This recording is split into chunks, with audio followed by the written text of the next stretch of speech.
पुराने जमाने की बात है। मदीना के बाजार में एक कीमती पुरानी तलवार मिलती है। तलवार की धार घिसी हुई, लेकिन उस पर एक पुराना नक्श और लिखावट मौजूद थी। कहा जाता था कि यह तलवार हजरत मौला अली की है, जो उन्होंने एक जंग में इस्तेमाल फरमाई थी।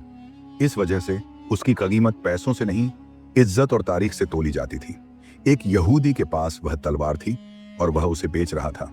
उस वक्त एक मुस्लिम सहाबी, जो ईमानदार, तहजीबदार और सच्चे थे, बाजार से गुजर रहे थे। उन्होंने तलवार को देखा, हाथ में उठाया और रंगे हाल से पहचान लिया। यह तलवार तो अमीर उल मोमिनीन हजरत अली की है, यह तुम्हारे पास कैसी आई? यहूदी ने हैरानी से कहा, नहीं, यह तलवार मेरी है, मैंने उसे एक सफर में खरीदा था। अगर तुम्हें यकीन नहीं तो काजी के पास चलो। दोनों काजी के पास गए। काजी ने सहाबी से पूछा, क्या तुम्हारे पास कोई गवाह है कि यह तलवार तुम्हारी है?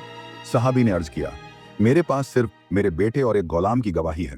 काजी ने बड़े अदब और नरमी से जवाब दिया, शरीयत के मुताबिक बेटा और गुलाम तुम्हारे हक में गवाही नहीं दे सकते, हमें किसी गैर की गवाही चाहिए। सहाबी ने सर झुका लिया, फिर मुस्कुराते हुए कहा, अगर यह शरीयत का फैसला है तो फिर तलवार इस यहूदी की हुई। मैं अल्लाह के हुक्म और अदालत के फैसले को कबूल करता हूं। यहूदी की आंखों में यह मंजर देखकर आंसू आ गए।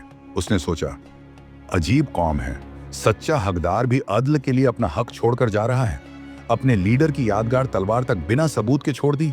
यहूदी पलट कर खड़ा हुआ, तलवार दोनों हाथों से उठाकर सहाबी को दे दी और रोकर बोला, कसम उस खुदा की, यह तलवार वाकई आप ही की है।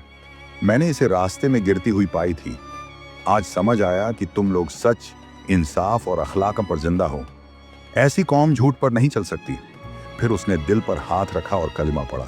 बाजार में सब लोगों की आंखें भर आईं।